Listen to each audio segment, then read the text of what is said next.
Estamos acá con Fede Laroca. Fede es cliente nuestro. Fede es fundador de 1880 y Laroca Mendizábal Architects. Con él estamos colaborando en un desarrollo muy ambicioso que es Casa Sucre, y de hecho estamos grabando en esta unidad modelo. Bueno, van a ver que atrás estamos en un estacionamiento que pronto será obra. Así que creo que este no podría ser un mejor lugar para tener esta charla. Gracias por recibirnos. Gracias, Delphi. Es arquitecto. En 2021 dio el siguiente paso de estudio de arquitectura a desarrolladora, y pasó de diseñar proyectos a también liderar los desarrollos. Cosa que nos interpela enormemente en Control S, porque es uno de los caminos que algún día nos gustaría seguir, quién sabe mañana. Y como dice Steve Jobs o como dice Brian Tracy, todo está inventado y la mejor forma del éxito es seguir los pasos o conectar los puntos de la gente que ha tenido éxito. Así que para mí es un privilegio tener esta charla y tener la oportunidad de que conversemos un rato sobre tu experiencia. Bueno, primero que todo, gracias por recibirnos. A vos.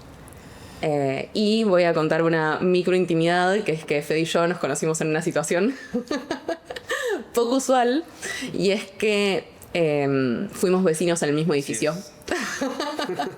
De hecho, le alquilábamos a Lu, su mujer, la cochera. Sí, tal cual. Exacto. Así que yo estaba hablando, de hecho yo no sabía que ustedes eran ustedes, y estuve hablando con Flor durante mucho tiempo por WhatsApp, y un día me dice tipo, che, escribile vos a Fede para coordinar una reunión. Me manda el contacto de Fede, entro y veo que teníamos un grupo en común que era el consorcio del edificio. Espectacular. Así que, bueno, nada, lo vi nacer a Pedrito. Sí, tal cual. Él me vio con la bicicleta. Todo. Y ahora sí, me interesa que profundicemos un poco en el nombre 1880. Sé que homenajea como a una generación que transformó Buenos Aires. Sí. ¿Querés contarme un poco de eso? Bueno, a mí me gusta mucho la historia, digamos, leo historia, así que nada, me encanta historia argentina, leo mucho, y en el colegio iba a las Olimpiadas de Historia, porque no dan el día libre y me dan de comer en McDonald's. Pero bueno, una de las cosas me acuerdo de una de las Olimpiadas que era sobre la generación del 80, bueno, entonces siempre leo libros y me quedó muy grabado que como en esos años fue una transformación en la arquitectura y en el urbanismo y la arquitectura, infraestructuras de la ciudad de Buenos Aires.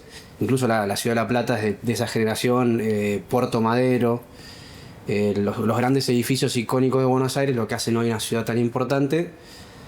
Bueno, entonces, buscando el nombre, cuando fundamos 1880, que fue todo muy veloz, se me ocurrió, por lo que significa, para apuntar esa calidad constructiva, también un poco por darle un poco de épica a todo.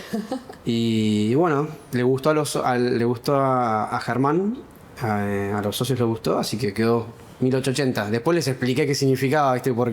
Pero nos gustaba. Hermoso. Así que es un lindo nombre, es una linda motivación. Y bueno, me decís que la ambición de 1880 viene por como todo este nivel de infraestructura de la ciudad de Buenos Aires o de La Plata o de quizás Argentina en general. ¿Qué te gustaría a vos o qué quisieras cambiar vos del real estate o de la construcción y el desarrollo inmobiliario en general para que el día de mañana una oficina se llame 2030? Ok. Mira, muy buena pregunta. Bueno, una vez un profesor, me acuerdo de la facu, me dijo, viste esas charlas de las teóricas, que los desarrolladores habían arruinado la arquitectura. Te estoy hablando de 2001, 2002. Yo dije, pero qué raro, porque los desarrolladores son los que son como los mecenas que era el Renacimiento, son los mecenas de los arquitectos. Tampoco que arruinaron la... Entonces, y después otro profesor me dijo una vez, un arquitecto es un director de orquesta. ¿Viste? Vos como que tenés que saber un poco de todos los instrumentos y después organizarlo para que funcionen. ¿Viste? Vos tenés las ingenierías, el agrimensor, la construcción, tenés muchas cosas. Creo que en los últimos años se incorpora lo que es el desarrollo, los desarrollos y toda la parte de números del negocio. Entonces yo creo que lo que me gustaría a mí es que los arquitectos lideren los desarrollos. Yo creo que eso sería un gran cambio. Hoy en día existen ya varios estudios que se transformaron en desarrolladora, no son muchos los casos tampoco, pero creo que el arquitecto es una persona súper, hiper preparada, con una formación muy profunda, digamos, son carreras tradicionales que se estudia mucho, estaría bueno que los arquitectos lideren el desarrollo, entonces ahí... Como para que no entre en contraposición o... Claro, yo creo que ahí también le das la cala, o sea, es lo que estudiamos, es lo que sabemos hacer, digamos, ciudad, hacer edificios, lugares habitables, entonces nuestra mirada es muy importante, pero capaz si tenés una falencia en la parte numérica o la parte comercial, medio que te puedes quedar a un costado, pero es importante formarse para eso, para después liderar los desarrollos. He conocido muchos arquitectos que lideran proyectos de grandes gerenciadoras. Mira, al final decís, pero ahora, ¿y vos que sos ingeniero? No, no soy arquitecto, te dicen. Porque es una persona muy preparada, muy curiosa, que estudió mucho. Entonces, nada, si me decís un cambio, me encantaría que todos los desarrolladores sean arquitectos de formación. Creo que es importante porque le da una calidad diferente y que el desarrollo no pierda nunca la calidad arquitectónica, como decía mi profesor Gruñón. Eso sería muy importante. Es que siento que estamos en un momento muy raro del mundo en el cual yo siento que los arquitectos en algún punto estamos como... Los estudiantes de arquitectura quizás estamos en algún punto como en una burbuja donde se ven ciertos referentes, se estudia cierto tipo de arquitectura y de desarrollo y de urbanismo, y por lo menos a mí lo que me pasó fue que cuando salí a la cancha, lo que vos ves en la vida real es muy distinto a lo que te enseñaron en la facultad, y como que tenés que aprender a convivir con eso, ¿no? Sí. Como que al final los que lideran la guita y los que lideran el desarrollo inmobiliario no son para nada todas estas obras hermosas que te enseñaron en la facultad, y me parece que tenemos que encontrar la manera de que se vuelvan a unificar. Sí, tal cual. Sí, hay muchos bueno, la facultad es una formación, digamos, muy buena. Creo que es muy profunda y te hacen, digamos, bueno, aprender a ser crítico, pero bueno, no deja de ser algo básico como cualquier carrera. Tampoco pretendemos que uno salga de la facultad sabiendo todo, es imposible.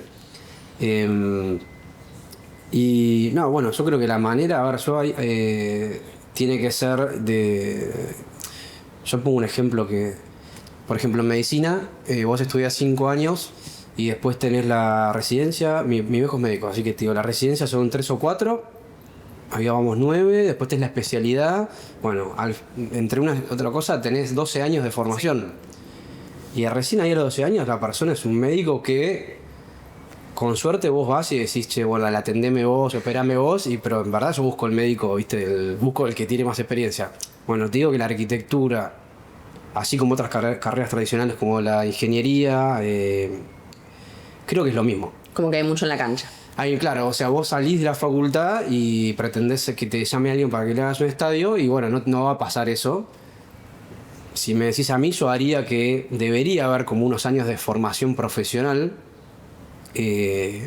obligatoria, que sería muy bueno, porque también te puede pasar que tenés la suerte de que viene algún familiar y te dice, hacemos un edificio, y puedes tener una situación muy conflictiva porque te encontrás con un mundo muy distinto, muy duro. La construcción es algo complejo. Entonces debería haber capaz 3, 4 años de una formación profesional. En Europa y Estados Unidos lo que haces es el máster. Cuando estudias más todavía, pero te hacen como un máster, entonces recién que con eso puedes sacar la matrícula. Sí, es verdad. Entonces son 8 o 9 años y ahí tenés la matrícula. Yo haría algo así. O sea, ¿querés en estudiar? O una residencia profesional bien armada, una buena residencia profesional que pases por todas las áreas, que puede ser de negocio, de construcción o de diseño, y después que los colegios de arquitectos te dan la matrícula con eso. Ahí, o sea, la matrícula te da, vos te permite construir una torre de 200 pisos, o sea, vos podés firmar y está todo bien. Entonces, tal vez sería bueno que para dar la matrícula uno tenga que tener ciertos años de experiencia. Creo que eso sería bueno.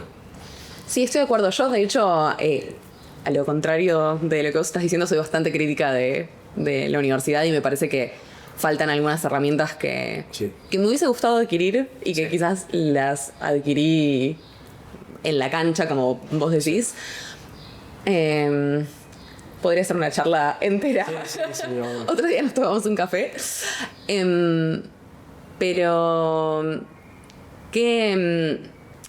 pero también en ese sentido, ¿en qué momento crees que dejaste de ser arquitecto para pasar a ser un desarrollador? ¿O qué crees que tienen que desaprender los arquitectos para ser desarrolladores? Sí. Sí, bueno, en verdad soy re arquitecto, quiero aclarar. No, amo la arquitectura. Desde los 5 años quería ser arquitecto. No sé por qué, no tengo familiares arquitectos. Me encanta y me apasiona. Lo que yo sentía es que yo tenía una traba para poder llegar a hacer las cosas que quería. Quería hacer grandes edificios. O sea, a mí me gusta la arquitectura, siento que para mí son grandes edificios, ¿no? Entonces había... También es como el legado, ¿no? Como claro, hacer algo que dure 100 años. Quiero hacer... Entonces, pero el freno es ese que de repente saliste a la cancha y te encontrabas con muchos actores que no sabías que te ibas a encontrar y muchas limitaciones. Entonces eso... Dije, bueno, tengo que prepararme para todo lo otro que no sé, que la facultad nos podrían dar, obviamente. No soy un experto en educación, entonces no me quiero meter, pero la facultad sí, estaría bueno que nos formen desde en herramientas, hoy en día técnicas de herramientas de dibujo mucho más dinámicas, como las que usan ustedes, hasta en la parte también de negocios, o podría haber ramificaciones de arquitectura, está el que quiere encargarse de desarrollos, el de diseño, el que se quiere encargar de construcción, podría haber como... también algo así. Pero lo que hice después fue que hice un MBA también, eso no sé si te lo había contado. Sí. Pero lo hice... ¿Fuera o acá? No, acá. Hice acá en el IAE, que queda en Pilar. Hice un máster en Business Administration, que es regional. Nada, muy lindo porque gente de todo el país y también de todos los países de América. Y ahí, a ver, nada, fue muy bueno porque yo era un extraño absoluto. Todos hablaban un idioma, yo hablaba otro. Nunca me sentí tan incómodo en mi vida, nunca me sentí tan ignorante en mi vida porque estaba con todos chicos que eran gerentes de empresas o manejaban empresas familiares, hablaban un mundo corporativo o de pyme. Yo no tenía idea de nada. Éramos 3 arquitectos en 2 aulas de 80 personas. O sea, y los arquitectos que había, uno tenía una empresa constructora bastante consolidada y otro era ya desarrollador, así que yo era ahí un extraño. Y bueno, eso me ayudó a ponerle nombre, en verdad, a cosas que capaz uno hace por instinto, a esas planillas de rentabilidad, de esto, lo otro, y empezás a aprender a darle el nombre, la TIR, el BAN, no sé qué, bueno, aprendí un montón. Y eso me ayudó a animarme más a ir por el desarrollo. Pero también lo importante es que es todo un equipo, digamos, desarrollar. O sea, no existe el arquitecto. Eso te diría, que sacarte de la arquitectura, que existe el arquitecto estrella que se encarga de todo y de repente hay una torre gigante de 200 pisos en Nueva York, no existe, es mentira. Es todo un mega equipo de muchos arquitectos, ingenieros, de todo tipo de personas. Bueno, está el caso que 1880, la desarrolladora nuestra, se funda porque me llama Germán, mi socio, que es contador de profesión, que tenía un estudio contable hace muchos años, que le fue muy bien, y me pregunta si sé hacer edificios, y le dije, sí, es lo único que sé hacer, y a la otra semana siguiente formamos la sociedad. ¿Se conocían de antes? Nos conocimos en el colegio. Pero no es que eran amigos, sino que se hicieron amigos. Éramos, claro, conocidos de colegio. Germán, un par de años más chico que yo, de un colegio que es de acá debajo del Belgrano, que es como medio que nos conocemos entre todos. Así que nos conocíamos bastante y él era mi contador de cosas muy menores. Y cuando me llamó, yo dije, bueno, sí. Y enseguida, viste, la semana armamos la sociedad y yo, viste, eso me agarró un paro cardíaco, no entendía nada, era todo un mundo. Me empezaba a meter en un mundo que no conocía. Pero bueno, creo que es como que sentí que yo me fui preparando para el momento ese y tuve la suerte de cruzarme con Germán, que fue el que me dio el impulso final para decir, listo, se arma la desarrolladora. Y ahí fue que logramos 1880 y hoy estoy haciendo edificios que cumplen creo que cumplen con los parámetros de arquitectura, de diseño y cumplen con los parámetros del real estate que tienen que ser rentables. Así que te diría que eso, no sé, me fui por las ramas. No, me parece perfecto. Pero en ese sentido lo nombraste a Germán. Sí.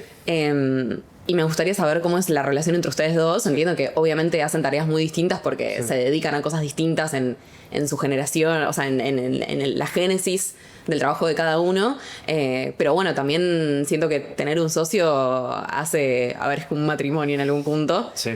Yo siempre digo, yo creo que Santi y yo, si bien somos los dos arquitectos, creo que cumplimos roles bastante distintos adentro de la empresa. Creo que Santi es como muy obsesivo del detalle, es una persona que se mete en los procesos que puede estar... la miro a Loli porque sabe que es real.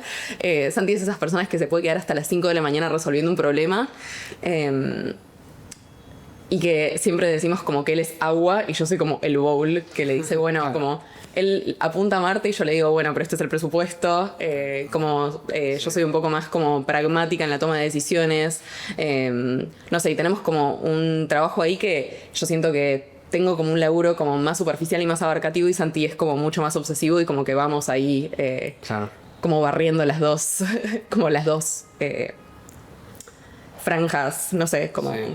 De profundidad y que eso nos hace ser fuertes, ¿no? Como yo creo que nos hace ser un buen equipo. ¿Cómo lo vivís vos con tu socio? Con Ger, a ver, creo que tenemos, y muy iguales, que tenemos como esos los valores de la empresa, de que como que los dos vamos muy para adelante, ¿viste? Somos muy emprendedores, somos muy emprendedores los dos. Incluso yo tenía un estudio de arquitectura, bueno, tengo un estudio de arquitectura y él tenía el estudio contable, entonces, o sea, como esa cosa común de ser emprendedores, de ser independientes.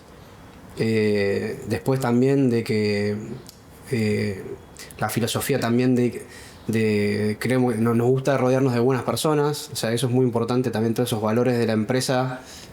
Así hemos generado un grupo de proveedores y contratistas y un equipo de trabajo muy lindo. Y bueno, Germán, después hay cosas, claro, que las ve Germán y hay cosas que las veo yo. O sea, hay cosas que él ve que yo realmente no entiendo y hay cosas que veo yo que él no entiende. Pero Germán se encarga de la parte comercial y de la parte financiera y yo me encargo de la parte de arquitectura y construcción. Pero los dos tenemos, digamos, él me consulta cosas a mí de su área y yo le consulto cosas de mi área. Entonces, Como que estamos en esa mirada externa, ¿no? O sea, por ejemplo, un proyecto de arquitectura, viste, que lo mira todo el mundo. Entonces yo lo primero que hago, le digo, che, a ver, el análisis, ¿qué tipo de departamento estamos buscando?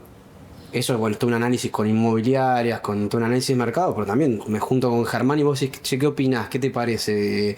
¿Te gusta el edificio? ¿Te parece atractivo? ¿Es lindo? ¿No es lindo? ¿Viste? Es como... Y me opina y está buenísimo porque es otra mirada. Está el típico, el ejemplo el ejemplo típico es del edificio de hormigón visto, que alguien que no es arquitecto te dice, che, ¿por qué no me terminaste el edificio? Y alguien que es arquitecto dice, uy, qué bueno que está. Bueno. Sí, como no hacer arquitectura para arquitectos, sino... Claro, entonces claro, hay que hacer nosotros arquitectura para poder vender, pero bueno, sin perder, ¿sabes? Como, bueno, ese límite de que sea arquitectura, pero que se pueda vender. Entonces el vínculo es muy bueno, los dos nos respetamos mucho y confiamos mucho lo que hace el otro, o sea, realmente confiamos mucho en lo que hace el otro y como decís es como un matrimonio, o sea, yo me levanto a la mañana a primera hora. Buenos días. La primera persona que hablo a la mañana es Germán y la última persona que hablo en el día es Germán, que no se enoje mi mujer, pero es la realidad. Los dos además somos de levantarnos muy temprano. Sí, es así, tenemos que un socio tiene que saber qué está haciendo el otro todo el tiempo. Es como que te tenés que llevar muy bien y confiar mucho. Súper. Y bueno, me da un buen pantallazo de quiénes son ustedes y sí me gustaría que nos cuentes quizás alguna anécdota de algo que quizás no funcionó tan bien y qué aprendiste de eso, ¿no? Como alguna situación que haya sucedido en alguna obra o algún malentendido con algún cliente o no sé, algo... Sí. Entendiendo que todos los errores obviamente se aprende y es un proceso de mejora continua, ¿no? Sí. Sí, no, errores es un montón de... O sea, aprendemos mucho todo el tiempo. Es muy complejo construir. ¿Qué te podría decir? O sea, yo creo que... bueno, los sistemas de... Bueno, cómo armar los equipos. de qué manera dividir tareas con todo. Bueno, como viste, son tanta gente que se va incorporando, entonces cómo dividir tareas, y ahí vamos aprendiendo de que a veces una persona tiene que hacer una cosa, otra persona hace otra, y no bombardear a una persona con 200.000 cosas, que es muy del arquitecto, que somos yo sé hacer todo y no te asesoras, y bueno, entonces... Y también nos vamos cargando con todo. Cargando, yo lo hago. Bueno, eso fue un aprendizaje, tío. Aprender a delegar creo que es muy importante, creo que es muy difícil, pero es fundamental para poder trabajar en escala. Y obviamente al principio hacíamos, o sea, Germán hacemos todo, y después fuimos empezando a aprender a delegar, que nos costó muchísimo. Que lo tenés que hacer cuando te das cuenta que estás faltando capaz a un compromiso porque tenés 200.000 reuniones, o acordaste algo con un cliente y no se lo cumpliste porque te olvidaste. Y ahí es que el aprendizaje de aprender a formar buenos equipos y a delegar. Y después constantemente, por ejemplo, un laburo que hicimos en un edificio que entregamos ahora hace poco, fue que Germán lo hizo, que llamó a todos los propietarios, o sea, 40 propietarios, uno por uno, y les preguntó qué te gustó, qué no te gustó, qué cambiarías, y anotó todo. Qué lindo, está bueno ese ejemplo. Un laburo que te tenés que tener, viste, también tenés que tener... Ego, o sea, como... Muy laburo del ego para decir, vení, golpeame. Y nada, muy lindo, la gente agradece mucho. Que nosotros lo que hacemos es entregamos un edificio y después seguimos en contacto constante. Porque el acompañamiento del edificio es desde el día que compraste hasta que te entregamos, y después está el equipo de postventa que te acompaña. Entonces esa cercanía humana creo que es nuestro diferencial, y de ellos aprendemos mucho. O sea, aprendés un montón, cosas muy chiquitas como, no sé, la conexión de lavarropas me gustaría que hubiera estado acá, estos zócalos capaz no me gustan, estas ventanas las cambiaría. O sea, vos tenés que escuchar mucho al cliente. Y bueno, de ahí aprendes, pero un montón de cosas. Y después, bueno, no sé, de cosas que me han pasado, no sé, te puedo decir de todo. O sea, no sé,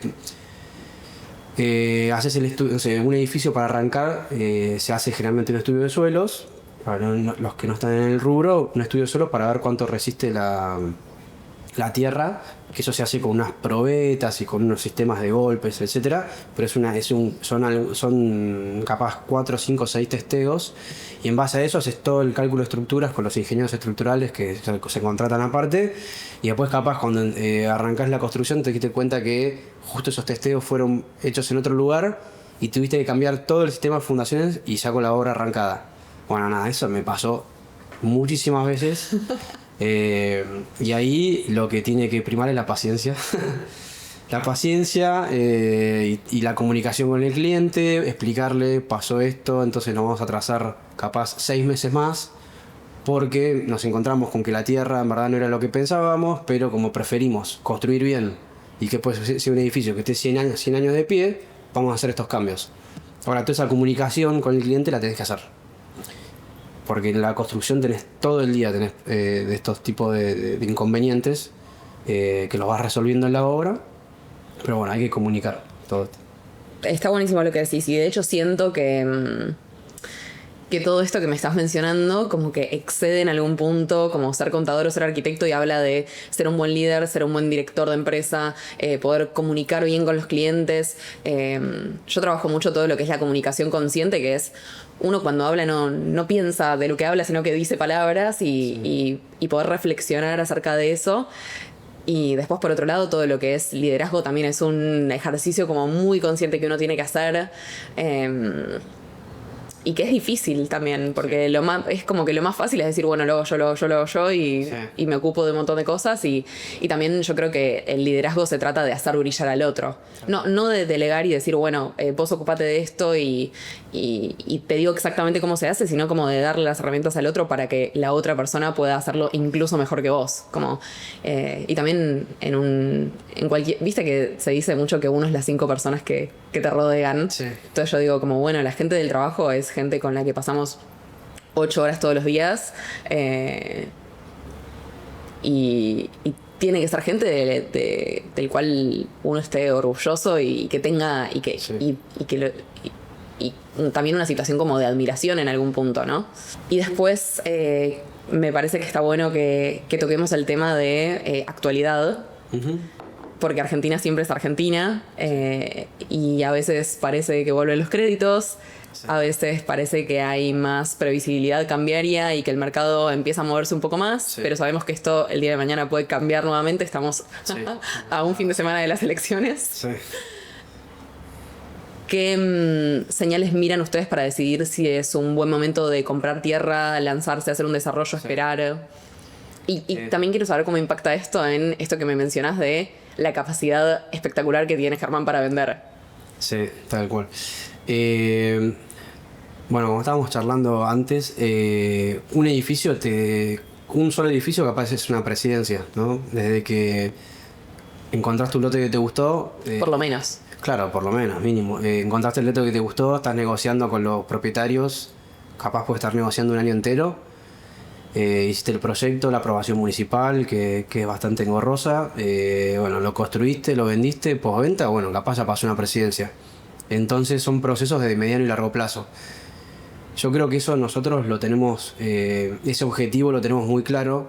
Entonces capaz la coyuntura del día a día, aquí es difícil aislarse la coyuntura del día a día porque te afecta, obviamente, ¿viste? Estás viendo noticias, a veces en YouTube algún videito de quilombo, bueno, pero yo creo que son cosas, la empresa nuestra apunta a un crecimiento escalón por escalón, y miramos a mediano y largo plazo. Después creo que tampoco somos alguna estructura enorme, entonces también tenemos la flexibilidad para poder hacer giros de timón en el momento correcto. Inclusive cuando compramos esta tierra que es donde estamos ahora, que es Sucre, enseguida dijimos, che, hay que ir a la zona premium. O sea, igual estamos en Palermo y Colegiales, digamos, que son zonas muy buenas. Pero nos vinimos a Sucre y Libertador, que es ultra premium, digamos, casi Libertador la calle es la de que tiene más productos premium de real estate en Buenos Aires, porque sabíamos que era lo que iba a aguantar la venta. O sea, esta locación te aguanta igual la venta. Entonces eso no nos movió la aguja a la hora de vender. Al contrario, nosotros vendemos mucho, no tenemos problema con el tema de venta. Y después, bueno, tenías antes de esta gestión de gobierno, el tema era la inflación. Entonces lo que te pasaba era que, si bien el costo de la construcción era más barato, a valor dólar billete, lo que tenías era que los cash flow de obra eran imposibles, eran como muy reales, era difícil explicarle a alguien capaz que venía de afuera. O sea, vos le explicabas y el cash flow de obra era que tipo ibas, acopiabas todo el hormigón y el hierro de la obra, entonces le pagabas un proveedor. El 25%, bueno, el 25% más mano de obra sería todo el hormigón. Le pagabas una fortuna de plata y lo tenía todo, tu material lo tenía ahí en su depósito, ¿viste? Y si le pasaba algo, chau. Hoy en día, y también, bueno, semanas saliendo a correr, porque mañana te llamaba un proveedor, mañana cambian las listas, precios y salíamos a correr. Y hay que tener una anécdota muy, muy divertida, que una vez me llamó el proveedor de sanitarios, un fenómeno, que lo queremos mucho, me dice, mañana sube la lista de precios, no sé, uno de esos quilombos, ¿viste? Y le digo, Ger, tenemos que salir a comprar todas las bachas de un edificio. No sé, 50 bachas, 60 bachas. Entonces las elegí por catálogo, no fui a ver nada, las compramos, las dejamos en el sótano del edificio. Un año después o más tarde, las abrimos para colocarlas. Eran así chiquitas. No. Las tuvimos que tirar todas, no sirvió para nada, o sea... Bueno, eso te pasaba. Y entonces, ahora lo que pasa es que la construcción es como que se sinceró el valor. Si vos comparás valor construcción con Uruguay, con Chile, por ejemplo, yo siempre comparo con grandes ciudades, con ciudades grandes de países limítrofes. O sea, subió mucho más el valor de la construcción, pero sí tenés un cash flow mucho más sano de inversión. Entonces vos no necesitas salir a copiar todo el hierro, el hormigón, o capaz salir a comprar las bachas, sino que vos vas losa por losa comprando el hierro. O sea, no estoqueás, sino todo lo contrario. Entonces, una vez, o sea, una losa la haces puedes hacerla cada 15 días o una por mes, por ejemplo. Ya con previsibilidad, haces la licitación privada, digamos, con los 3 proveedores con los que te llevas bárbaro, que confías en ellos. Y bueno, y van compitiendo por el precio y vas logrando hacer... le vas bajando un poquito el precio al material y no tenés que salir a desembolsar mucha guita. Entonces ahí te dije como que lo bueno y lo malo de los dos sistemas de gobierno donde nosotros desarrollamos. Uno era más barato, pero tenías que salir a poner la plata. Ahora es más caro, pero la puedes ir manejando durante la hora. Y después, respecto a lo que es el crédito, en verdad lo que es lo que es desarrollos en Argentina, por lo menos nosotros nunca vimos una situación de crédito. Sé que la última situación de crédito fue en los 90, muy fuerte. Después hubo un poquito, creo, en la gestión Macri, pero de vendidos. Y después en los desarrollos es como que hoy lo que pasa es que las desarrolladoras, nosotros somos los que financiamos las compras, digamos. Sí, el crédito. De hecho, somos uno de los países que menos crédito tienen. Claro, o sea, nadie está endeudado, básicamente. Sí. O sea, peor que, no sé, que Paraguay y que, no sé, el otro día justo estaba viendo una estadística y decía como, tenemos por lejos menos crédito que Paraguay. Sí. Bueno, y nosotros ahora estamos capaz por lanzar un producto en Uruguay, en Punta del Este. Bueno, ahí hay crédito, o sea, como no tenés riesgo país, hay tasas razonables. Bueno, y la gente compra España, crédito. Perú, bueno, España, todos los países del mundo, Entonces creo que el orden que se está haciendo, bueno, tiene una lógica que está bueno que baje el riesgo país y después se vaya acomodando para que haya crédito. Hay los famosos créditos que iban a salir para financiar a las desarrolladoras, donde te ponen la plata para toda la construcción. Todavía no está aceitado. Eso en España funcionó mucho, que te dan el crédito para comprar para toda la construcción. Y son créditos divisibles, no soy experto en el tema, entonces perdón si alguien se ofende. Pero después los compradores van también sacando una hipoteca y el crédito ese que era todo nuestro empieza a ser crédito de todos los compradores. O sea, es una hipoteca divisible. Bueno, todos esos sistemas todavía no los veo que estén funcionando, entonces nosotros somos los que hacemos la financiación. ¿Y cómo les ha ido con eso? No, bien. Estamos estamos acostumbrados a eso, a financiar nosotros. Entonces, hasta te digo, creo que capaz nos cuesta, ojalá que aparezcan los créditos porque, bueno, hubo varias compras con créditos ahora de usados. Un montón. Eso es lo que hace que se agote el stock y genera toda una dinámica, está buenísimo. O sea, tiene que volver, es lo mejor que hay. Así que cuando vuelva, bueno, nos ayornaremos. Súper. Fede, ¿hay alguna decisión de proyecto que en su momento fue impopular pero después cambió el rumbo? ¿En qué? ¿Respecto a diseño? Sí, como quizás con los clientes o como algo que todo el mundo te decía que no lo hicieras pero vos lo hiciste. Sí, puede ser. Y capaz eso es re-arquitectónico, batallas arquitectónicas. Bueno, puede ser que en diseño capaz haces una fase, no sé. Si tengo que hablar de una línea de diseño que tiene el estudio, como que te diría que es bastante pura, digamos, austera. Una onda arquitectura española, Fran Silvestre, es un gran referente. Obviamente nosotros no tenemos la tecnología para hacer que la pared te quede. Y capaz que en su momento, por ejemplo, Ger, que no estaba tan hoy en día es casi un arquitecto más. Sí, pero no estaba tan empapado de arquitectura, no entendía, ¿viste? Digo, pero me dice eso, no sé si está bueno o malo, no sé qué hizo, digo, confía que estamos haciendo un diseño que va a gustar. Entonces, bueno, eso a veces pasaba. Y clientes, importante, una de las razones por las que hicimos este showroom es que, viste, vos el cliente antes le vendías con un plano. O sea, nadie entiende un plano, o sea, solo un arquitecto entiende un plano y ya está nomás. Imagínate un comprador que no es arquitecto, o sea, una persona que se dedica a otra cosa, ve un plano, te dice sí, lo compra y de repente entra al departamento y dice, pará, yo no compré esto. Entonces aparecen los renders, que nos ayuda mucho a explicar. Bueno, obviamente tampoco se entiende mucho el render, porque también, viste, que veo que mentí porque el render no se cae, no tiene columna, entonces puede haber algo raro en el render. O tenés las gafas 3D de estas tecnologías. Bueno, este showroom es un departamento tipo de este edificio, con las medidas reales, los materiales reales, todo. Entonces, lo que nos ayudó es que el cliente, te dicen, ¿cómo es el departamento? Le digo, es esto. Le digo, es esta ventana, esta mesada, el carpintero que va a hacer los muebles es el que hizo el mueble este de acá, el baño va a ser así, el piso, todo tal cual.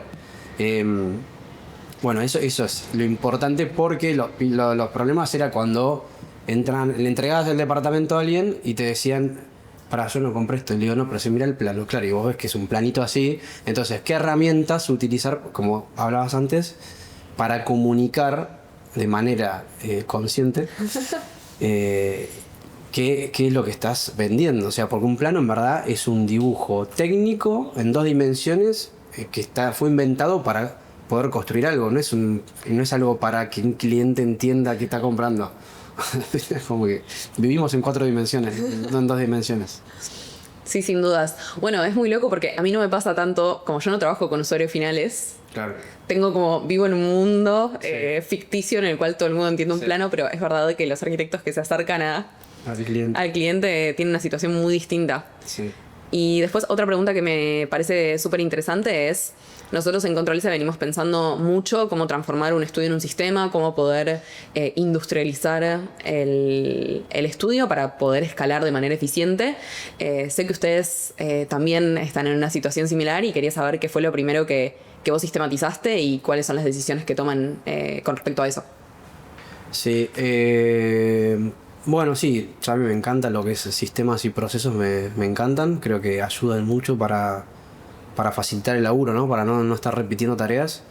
Te diría que yo antes era mucho más estructurado,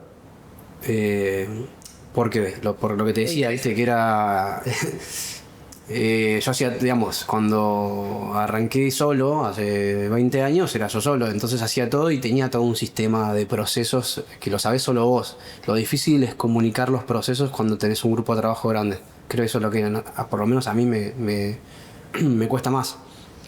Entonces, te diría, desde la etapa de análisis de lotes, tenemos armado luego de muchos años ya una planilla bastante automatizada que la comencé a hacer después de hacer el MBA con un amigo que es administrador de empresas, que en su momento quería desarrollar. Él me fue ayudando también a armar esa planilla, que básicamente vos ingresás los metros cuadrados. Es una planilla de Excel, ¿no? Pero un buen Excel bien hecho está bueno. Vos analizás rápidamente, podés saber si un lote es rentable o no. Le pones determinados datos y eso nosotros le llamamos planilla kickoff y es la planilla base de cualquier desarrollo nuestro. Y en un día, nosotros enseguida, si nos ofrece un lote, podemos decir no me interesa, o si me interesa, pasamos a la siguiente etapa. Entonces, eso es un proceso que ya hoy en día está en nuestro panel de control, que es fundamental. Y se lo enseñamos a usar a todos los chicos de proyecto, entonces tienen que cargar los metros cuadrados vendibles y los metros cuadrados, digamos, construibles, y ahí te da toda una rentabilidad. ¿Lo hacen en base como algún croquis o algún anteproyecto? Sí, sí, sí. ¿O esto es como anterior a esto? No, sí o sí, por el código de Buenos Aires, Sí, obvio. que no existe el FOT, sino que es una carpa constructiva que sí o sí tenés que diseñarlo. Hacemos velozmente, ya más o menos sé que el núcleo mide tanto y el edificio lo voy modulando cada tantos metros. Yo sé que ahí me Para cae que la no se columna, muera todo. un patio. Claro, bueno, eso sí, eso es haber diseñado 200.000 edificios y más o menos sabes por dónde va. Y después que tener en cuenta el patio de ventilación, bueno. Pero ahí también hay índices importantes que si te da 17%, por ejemplo, de construibles de vendibles sobre construibles, es súper rentable. Lo aprendí de quién, de una persona de RIMAX que me dijo el 17% es la posta. Bueno, y de ahí después está el edificio que, bueno, en verdad tiene más amenities que esto que lo otro, hasta un 25% de espacios comunes está bien, bueno, hay toda una variación. Entonces, bueno, eso es un tema de procesos. Y después lo que es lo que es proyecto, teníamos procesos, pero en AutoCAD, y ahora lo que nosotros obviamente nos estamos volcando es hacia el sistema BIM, que nada, nos encantaría que toda la oficina trabaje con ese sistema, o que conozca ese sistema, para también que los procesos sean lo mejor posible. Y entonces un anteproyecto bien diseñado hace después que una obra valga lo que tenga que valer, pero ya desde el momento uno que trazas la primera línea de lápiz, es difícil explicarlo, pero ahí ya tenés que tener en cuenta cómo lo vas a construir, de qué manera, las superficies, si es rentable o no es rentable. ¿A quién se lo vas a vender? ¿A quién se lo vas a vender? Bueno, todo esa historia que transcurre durante un proyecto es muy importante. Y después te puedo decir hasta procesos de diseño. Yo soy muy de trabajar a mano. Yo soy hiper análogo, entonces yo dibujo con calco. O sea, después se pasa en AutoCAD y después vuelvo a dibujar con calco y hago muchas perspectivas, todo eso, porque digamos, me formé dibujando a mano. Y después también usamos mucho las herramientas de 3D de diseño, como el SketchUp, por ejemplo, que nos sirven muchísimo para validar ciertas espacialidades o cosas que no estamos viendo. Después la parte técnica es más con... Los llamamos a ustedes y nos dicen, fíjate que no me haya morfado ningún caño. Pero bueno, no, eso es todo. Es muy importante los procesos y ser ordenado en una carrera que de formación es más artística tal vez, no tanto de procesos, pero sí incorporar todos esos procesos para que los tiempos sean lo más veloces posibles. Bueno, y ahora está habiendo toda una revolución, que capaz vos sabés más de esto, con la inteligencia artificial, que bueno, no sé, nos va hasta dónde va a interferir para, digamos, que estos procesos se van a automatizar. Entonces lo que va a hacer, creo, lo que va a pasar es que lo importante es la toma de decisiones y saber hacer las preguntas. Total. Por ejemplo, a los asesores técnicos, en un proyecto tenés el asesor de estructuras, el ingeniero eléctrico, el sanitario, termomecánicas. Podés tener el mejor asesor del mundo, pero si vos no sabés qué preguntarle, lo estás contratando. Sí, como saber conducir bien. Claro, digo, bueno, ¿qué es lo que voy a preguntar? ¿Qué hace? Ahora sí, claro, no sabés. Bueno, lo mismo va a ser, creo, con todas las herramientas de inteligencia artificial. Es importante saber qué preguntarle para ir llevándolo por el camino que uno quiere y no que la herramienta... Eso pasa mucho, que la herramienta no te coma a vos, ¿no? Digamos que la herramienta te ayude a tomar más decisiones, a poder ser más creativo, a poder hacer que los procesos sean más rápidos y bueno, que sea todo más rentable. Sí, sin dudas. Yo creo que en cuanto a tecnología estamos en un momento espectacular. Creo que hay que saber guiar también, como creo que, a ver, ChatGPT es lo mejor que me pasó en el planeta Tierra y yo tengo 2 monitores y en uno siempre tengo ChatGPT abierto y le pregunto todo, pero creo que también es una cuestión de saber guiar y saber preguntar. Pero estamos en un momento también en el cual quizás hace, no te digo 20 años, te digo 5 años, uno tenía que, y por eso también me volví tan crítica de las universidades, pero uno tenía que ir a la universidad para adquirir conocimiento y hoy pagas $20 y si sabes, a ver, no estoy diciendo, no me estoy volviendo anárquica, pero me parece que uno tiene las herramientas si uno tiene las herramientas para hacer buenas preguntas, tiene todo al alcance de su celular. Y eso me parece súper interesante. Igual, de todas formas, de todo lo que dijiste, creo que me quedo con esto de era más estructurado y ahora aprendí a soltar el control. Y creo que yo sigo mucho a Leila Hormozzi, que ella es dueña de empresas en Estados Unidos y a mí me gusta mucho el laburo que ella hace y siempre habla de cuando vos escalás una empresa, como indefectiblemente tenés que soltar un poco el control porque si no es imposible ir para adelante.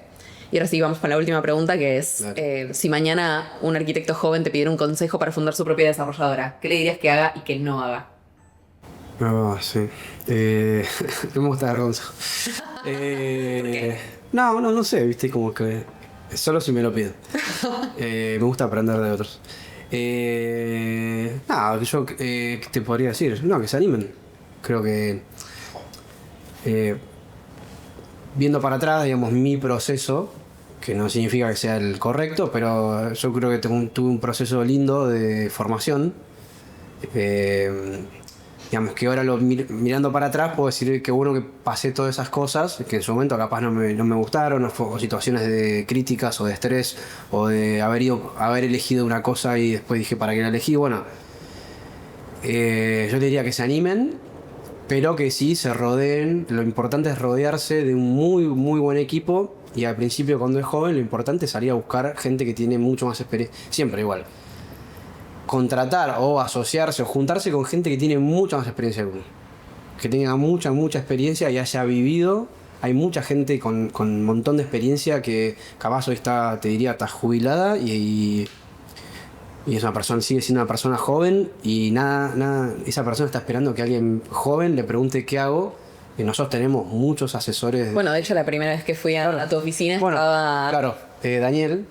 Nosotros tenemos un montón de asesores de más de 70 años, consejeros te diría, y yo siempre he tenido muchísimos, no me digas por qué, pero siempre me he relacionado mucho con gente mucho más grande que yo, porque les veía otra sabiduría de la experiencia vivida.